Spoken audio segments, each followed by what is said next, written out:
Yeah, a few times. 4 to be exact. Got any interesting stories? Not really. Same ending. Same ending? Jail. A few would-be thieves were shot to death. About 2 years ago, a guy actually made it out the front door before they shot him. Now that was exciting. Did you make a deal? What are you talking about? Of course I made a deal. I made a deal, of course. I always make a deal. I wouldn't be here if I didn't make a deal. Get it? But she didn't do anything. What did you say? But she didn't do anything. Boy, you got some extra bone in that head of yours. Doesn't matter, Billy. Get it through your skull. Just doesn't matter. But her life is at stake. I mean, doesn't that mean anything to you, sir? I know the picture of death. You understand? I got it framed right here. My friend, old pal, Swen Temmel, how are you? I'm doing good, my friend. How are you? It's really a pleasure to have you on. I'm so glad. I know you're a rock and roll actor. You've been doing this for some time. Absolutely. No, it's great. We finally had the chance to make this happen. You know, we've talked a lot in the past, and we're both doing stuff. We're both making moves and making things happen. And it's nice to be able to sit down, find some time, and kind of talk about life. I love it. You know, I think one of the things I really like about you is that, well, first of all, I would love to, myself and everybody on the show would love to find out who you are, what you've done, how you got here. And then we'll dive into the different trenches of the reality. And, you know, there's a lot of positive and negative going on in this business right now. But why don't you just jump in and just kind of tell us how you got started, your background, and then we'll just take it from there. Yeah, well, you know, I came here as a young kid from Austria. My dad started businesses here in Los Angeles, and as a young kid, I got dragged along, and happy that it ended the way it did, because, you know, ended up in a beautiful city, beautiful place, and it kind of birthed my desire for acting and creative and, you know, doing what I do now. So I'm thankful that they came here and started businesses, because without them, I'd still be back in Austria doing who knows what. You know, it's a beautiful place, still very much connected to my home, and I love Austria, still speak fluent German. You know, my girlfriend is from there as well, so keeping that connection going. But yeah, you know, my dad had a restaurant with Arnold Schwarzenegger, so I learned all those people. You know, I met them all. I met, you know, Arnold, Sly, Travolta, all these heroes, all these people that, you know, we know today as legends, and it kind of fascinated me. And that was my tiptoe into the movie business. And now fast forward, you know, I've been doing this for 15, 16 years. I've been fortunate to, you know, meet some really cool people along the way, and have had the chance to work with all of these people. And it's been great. You know, I'm very fortunate, very lucky. And, you know, like you said, we're in an interesting time, but, you know, interesting times create interesting projects. And so, you know, it's all about finding the next big thing. But yeah, man, Yeah. I've done, you know, movies with Stallone, with Willis, with Travolta, all of these guys, De Niro, Pacino, and it's been a hell of a ride to get here. Obviously, let's backtrack to, you know, you like the craft. You're like, oh, this is cool. You see the people in the business that are in your environment, right? And you say, okay, what's my next move? What's the first acting class, or did you take an acting class? Yeah, I mean, it's funny because, you know, I told my parents I wanted to become an actor, and my dad was like, fuck yeah, my son wants to be an actor. My mom's like, fuck, my son wants to be an actor. You know how moms are. They always want the best for their kids, and it's a challenging business. So I completely understand. But I remember my first acting school in Hollywood was one of those, you know, come by and audition, and we'll see if we take your kid. If your kid is good enough, you know, for our school. So went there, auditioned, and they're like, phenomenal. He's going to be the next big star. Amazing, great. And, you know, obviously they didn't do it for free. They Was it Amazon or whatever it was?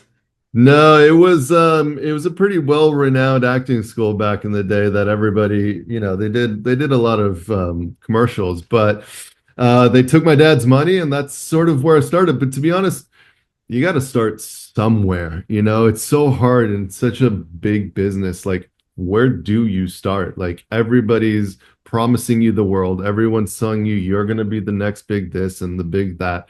So, like, where do you start? So, in the end, it was a great place for me to, start learning about this crazy world of acting and movies and agents and all this stuff. So it was a helpful place. It sort of birthed the creation of the creativity and the knowledge and sort of what this business is all about. So How long were you there in that one school? I was there probably for a good year. This Yeah. was at the time I was probably 12, 13. So this is Oh, like wow. really beginning phases, beginning stages. I was a nervous little kid that didn't really talk to people. I was the kind more hiding behind my mom and shy. And so it got me out of my shell, that's for sure. So Of course, of very course. grateful for that. And then, you go to the next school and the next school, and then, this idea of like an agent starts coming in. It's like, well, how do you get an agent? Like, what are those steps? So it's a whirlwind, and just to understand that side of the business is already a huge learning curve. So there is generation gaps going on between each 5 years. It's not even 10 years anymore. Each 5 years, somebody's new. I talked to somebody the other day. They didn't know who De Niro was. They're like 20 years old. I'm like, what? Like they had no idea. Yeah. So what we're talking about is, what's normal for you doesn't mean it's normal for anybody else. Now, the majority of people are going to know who De Niro is, right? But they're not. So let me ask you this question. This is interesting because I relate to what you have gone through. When was it where you took all these acting classes and then you're like, how do I get ahead?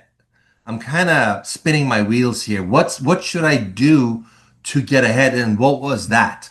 You see what's on the big screen, you see the top of the top. You see these multi-million dollar Hollywood studio films, with De Niro and Chris Hemsworth and whatnot. You see that. That's the end goal. So it's hard not to like jump to that. Like, that's what I have to do. That's where I have to be, like, tomorrow or a year from now. It's sort of realizing, everything comes in baby steps, one step at a Mm, time, one hurdle yeah. at a time. So it's pretty much just, getting an agent, getting your reel, getting footage together, driving down to USC or LA Film School or Chapman University and start doing, those student film projects where you have directors and producers and writers that are pretty much wanting to do the same thing that you want to do as an actor. So Mm, you mm. start building your resume and your craft that way, and then you start getting an agent. And in the end, you just have to meet the right people along the way. Hmm. Some people are fortunate, they get an agent, they get an audition for Disney Channel or Nickelodeon when they're a kid, and they blow up and they go their way. But I didn't have that chance or that luck. So Yeah. I had to grind it out and just keep going and keep going, and meeting the right people along the way, people that believe in you, that truly do see something in you and go, okay, let's give this kid a chance. And I Mm. think that is sort of when things started to change, is when the people are like, okay, let's see what he can do, and start off with like some smaller stuff and then And build up. how long did it take you to get to that phase that you're talking about? How long? So you started at 12, 13 years old. How long did it take you to get to the Well, phase that's of, when I started to dip my feet into it. I would say I really started after high school. So, 18, 19, then went to Strasberg Institute in West Hollywood and did their 2-year conservatory program. Went to London for a little bit and did the Royal Academy there. That's sort of like when I was like, okay, this is going to be my profession. This is going to be my future. This is what I want to do as a living. So, I would say it's taken me a good 15 years to get to from, I would say, the beginning to where I am now. 15 And years. yeah, which I mean, it's like every year that when you're young, every year that goes by, it's like, okay, it's this is going to be my Yeah. year. Okay, I've done this. In the end, I think the biggest part of our job or, our profession is that hope, that drive, that desire to, okay, I've done this. Now I'm going to do this.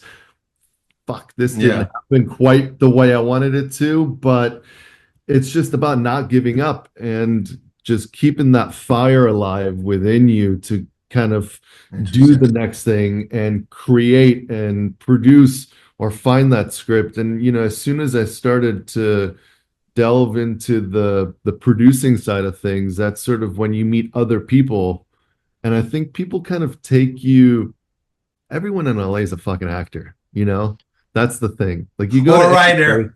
everyone's a writer, everyone's an actor, everyone's, a director, because you never know who you're going to meet. I did the whole waiting game as well. It's just part of the job description, I guess, as an actor. But as soon as I put on a different hat and said, I'm a producer and actor, people kind of look at you differently because they're like, okay, well, he has a business sense to him as well.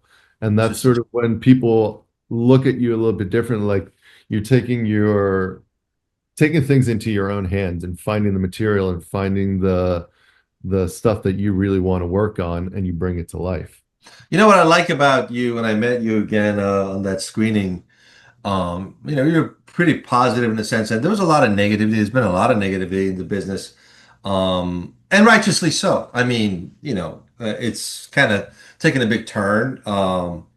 In a way, I think it's been a good taking of a turn because there was a lot of fuck it. There was a lot of garbage floating everywhere that needed to be flushed down the fucking toilet. That's Yeah. the reality, okay? I mean, because I'm not happy about some of the stuff that has happened with mainstream studio system and the struggle that they're going through right now because of the system that they brought in to place, which is streaming, and now they're trying to figure it out, and that fluctuated the entire structure system of how do you make movies, right? So it really tests you, and I'm going to speak about myself here as well in the sense to trying to really engage in this conversation. It tests you because it puts you in a place of how do you react to this, right? You can't control it, but how do you react to it? So my question to you is, without the prettiness of it, how do you react to it? I think every business goes through ebbs and flows, and it's about adapting. What is that adapting? That's the question, though, I guess that everybody's looking for. Like, where is the business going? And I think it's about sticking it out to a certain degree as well, because the independent world that we live in, um, obviously, studio movies are never going to go anywhere. They have enough money flowing in that they doesn't matter if they flop a movie or not, but sort of the little guys like you and I that, try to make movies that have importance, that have story, that have character, that have drive, that people don't really want to give the chance. That's sort of, I think, where we're at. Like you said, there's a lot of movies that have been made just to be made, that there's nothing behind them. I've done them. I've been a part of them, so I can't really shit on my own movies. But, I think we're in a place again where people want to see real movies. People want to see Yeah, I either agree. true stories or crime dramas or things that, you Yeah, can I learn a agree. lesson from. I And I agree. think those things are coming back. And I think if we can stick out this weird sort of transition that we're in right now, I think we'll come out on top again. And it's unfortunate because it weeds out a lot of people again that can't really ride this wave, that, need to look for other things during this time. So it's Listen, tough. Yeah, it's an interesting thing, and I think so many things are coming to me as you're talking. You know, I'm thinking about Brando, I'm thinking about De Niro, young De Niro, I'm thinking about Scorsese, I'm thinking about the East Coast, New York, and I'm thinking about how these guys made movies in the '70s, right?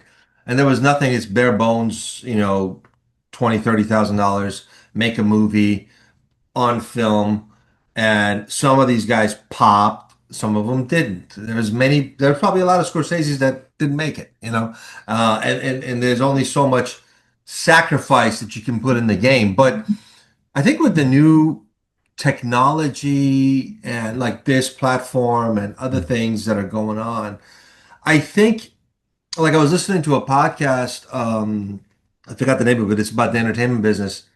And they are talking about different growth in YouTube, different growth in podcasts, different growth in studio films or the lack thereof.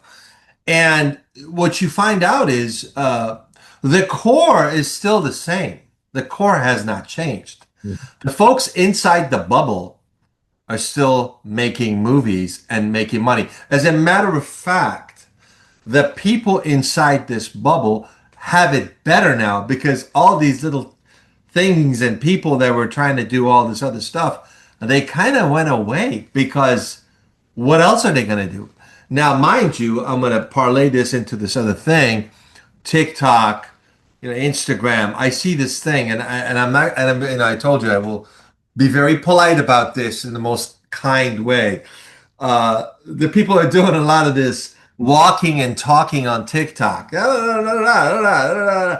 and I realize I see writers, I see directors, I see actors, and they're all doing a course, they're all teaching something, or they're talking about the experiences.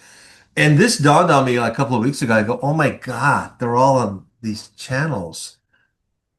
What else are they going to do? You know? I think the Instagram and TikTok world has really changed a lot of things. And I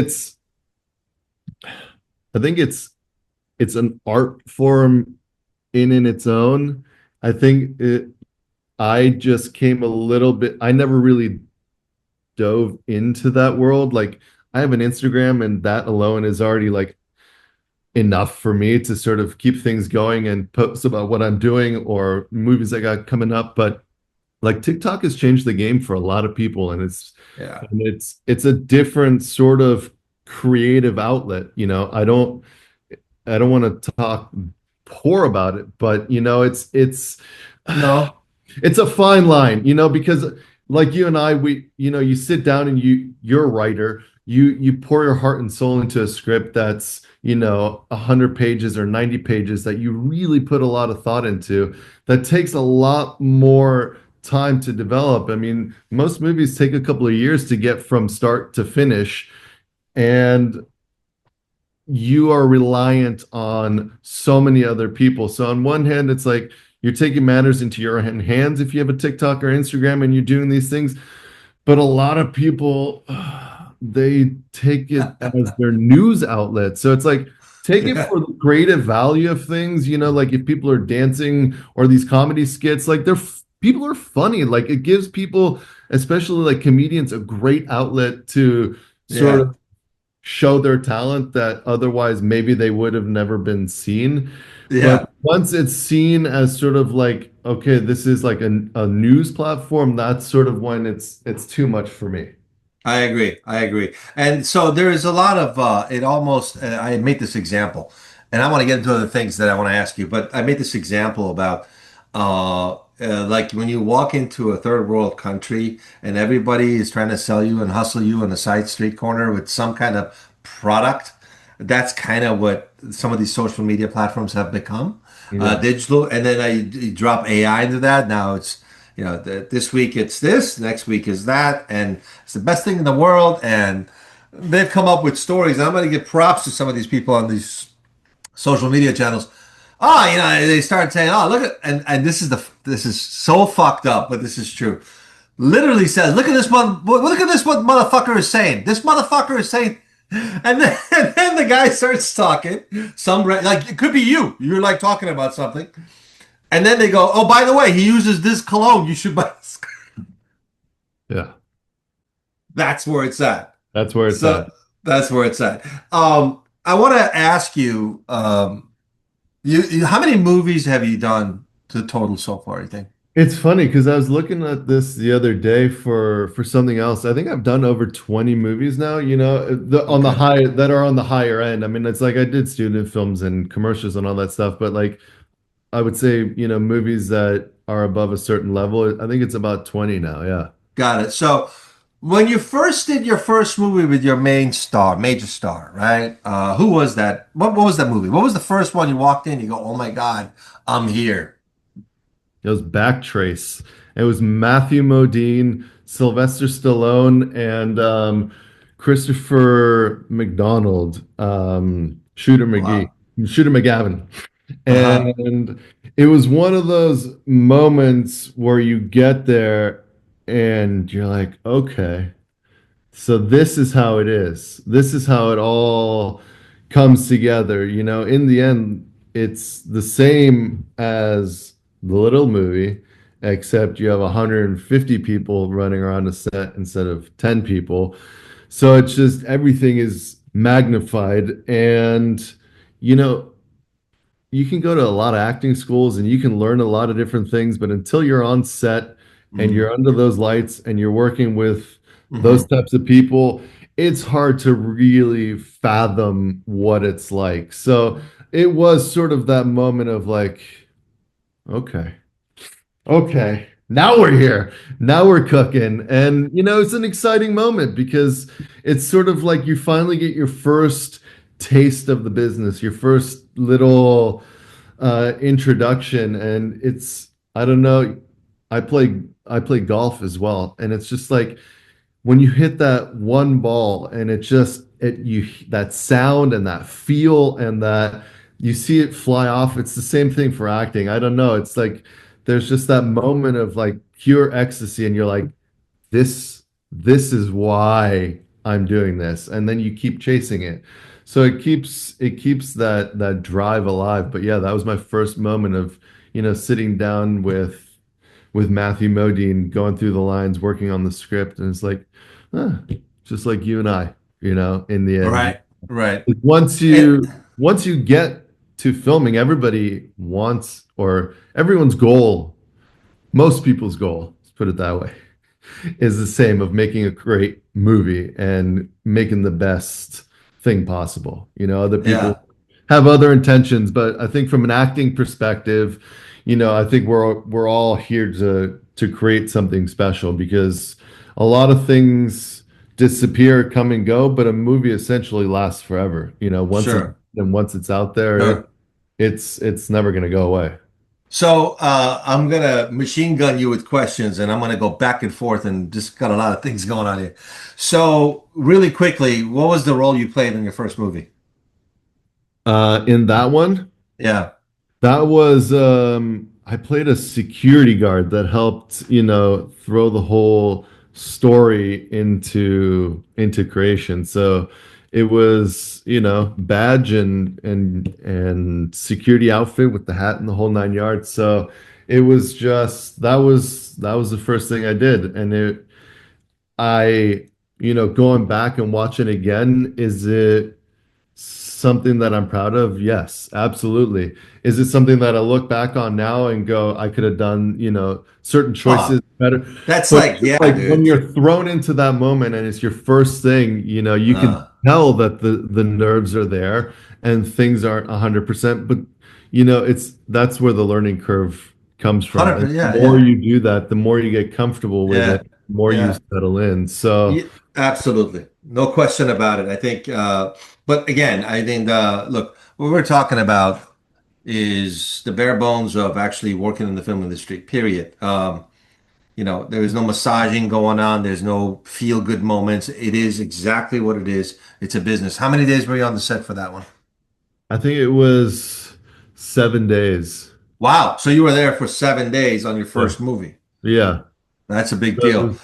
was, it was, you go there, you have your name on the trailer. It was I think it was a quarter trailer at the time, but still, your name's on there, your character name's on there. Right. You know, you walk out, your PAs are getting you to bring you to hair and makeup, and it's Right. just, it's funny because I have no one's usually when I talk about or when I'm on, shows and things like that, it's about, various movies or a project that's coming out. So it's actually fun to kind of go back and relive that moment because it's one of those things where certain things you forget, but that's one of the Right. things you don't really forget. No, you don't. And I think, one of the things of the show is inspiration and adaptation. And it just keeps you got to keep formulating yourself, morphing yourself into different things. So, move forward to what was your last movie you just worked on? The last movie that I worked on is a show called Holy Guards, and we shot that down in Mexico, and that was directed and starring Kevin Spacey. So it's recent. So it's very recent. Yeah, we wrapped that up in December of last year. It had Kevin Spacey, Dolph Lundgren, Tyrese Gibson, Eric Roberts, and a couple other great names in it. Awesome. Got that down Awesome. in Mexico, and it was a really great experience. Whatever he went through and did or didn't do, I'm not here to judge that. All I can say Right. is what I experienced while I was working there, and it was nothing but utmost Right. professional. And I mean, obviously, the guy is extremely talented at what he does. So Right. No, absolutely. So there are things that are coming up for me to ask you, which is first on the acting side, then on the business side. The acting side is now you're on film 20. mhm. Uh, where are you now with your mentality? Are you bored? Are you uh, do you have more moments to look around and actually see the gaffer putting the light up? Do you have time to study the environment more? Because obviously you've done it now. You've chased it long enough. You've done it. And how was that experience for you on the last film compared to obviously your first film? I don't think that ever disappears. I think if that magic that you were saying of like being on set disappears, then for me personally, you've lost the magic of making movies because it's like every time I'm on set on a new movie, you're starting something brand new. So it's like there's always something to learn from. There's always something new and exciting to take away. I've done a couple of movies, but there's so much to learn. There's still so much Right. to take away and working with, you know, um legends, like Spacey, there's still things that you sit there and you observe and you see how they operate and you see how they work because they all have different ways of getting to that end product. So I think, okay, I hope that on my 100th film, it's still that way where, you sit there and you learn and you respect everybody's job on set too. I mean, it really does take a village to make a movie. And, people say it all the time because it's true. It's like without the gaffer, without the lighting guy, without the script supervisor, all of these things, they need to come together in order to make a movie. And then you have sound, you have editing, you have post-production. So it's just like everybody has such a vital role in movie making that everybody deserves their moment to shine because without any single one of these people a movie would never come through. So I'm No, very I agree with appreciative. you. So and you never know who you're going to meet along the way. Everybody's trying to be the next big this. Movie magic should never be lost. I'm sure it's Okay. just like with you, like you've written a bunch of scripts, you've done a lot of stuff, but you still chase that next story, that next idea. And it's just that's part of the joy of, the business is always chasing something new. Absolutely, I agree with you. What I'm actually referring to as well, in addition to what you just said, is um, you become more of a pro. You become more of somebody who's been there, done that. There's a difference between you on film 20 than you on film one. You're Yeah. not the same person. You No, see things that you didn't see on film one, and I'm referring to that because what that's true. happens is it gives you. It's like a boxer who's boxed before in the ring. It's no longer so tight and moundy. It's more of a, oh, I'm just gonna, you're more versed. You have more things going on, right? That's true. You know where the camera is. You know where the light is. You know don't look this way, look that way. So yeah, you're 100% right. So that's what I'm talking about. And when you're that free, your performances could be better because you're that free. And that's what I'm talking about. Absolutely. So to acknowledge that in a sense, from how did you ever think about this growth that you've had over 20 movies versus you just kind of was a natural thing, you never thought about it? I mean, I think you reflect on it and you do, yeah. I mean, kind of go, okay, it's getting. I think it just becomes a little bit more natural. You start thinking about other things rather than the technical things. You start That's thinking my about point. creative things. Yeah. That's So my point. I don't I think I understand it, but I don't think it was like a conscious thing. But if I look back and I think about it, yeah, 100%. It's less about, okay, I gotta be there, I gotta look there, that you find the moments of why you're doing specific things rather than because you have to. Exactly. So that makes a big difference in everything that you're doing. So, you went and shot this movie, and we're just using this movie as an example. What part of the business side did you have to do with prior to getting to this, or did you not? So on the last movie, that one was I was just brought on as an actor. So it was nice to just be able to show up and do my stuff and perform. And it was already like, I mean, I got hired and a month and a half later, we were shooting down in Mexico. So it was a pretty quick thing.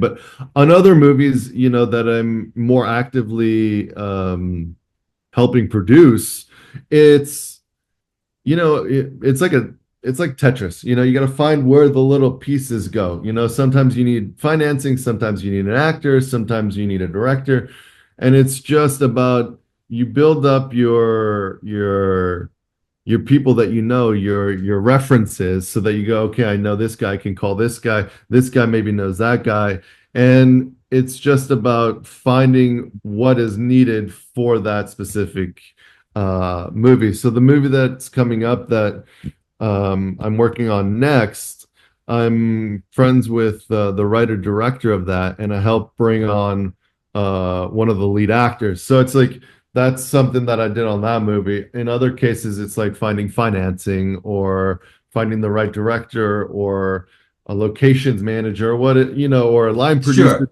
It's just wherever help is needed, and I'm working on something, I'd love to, help out because I know Makes how to sense. put something together.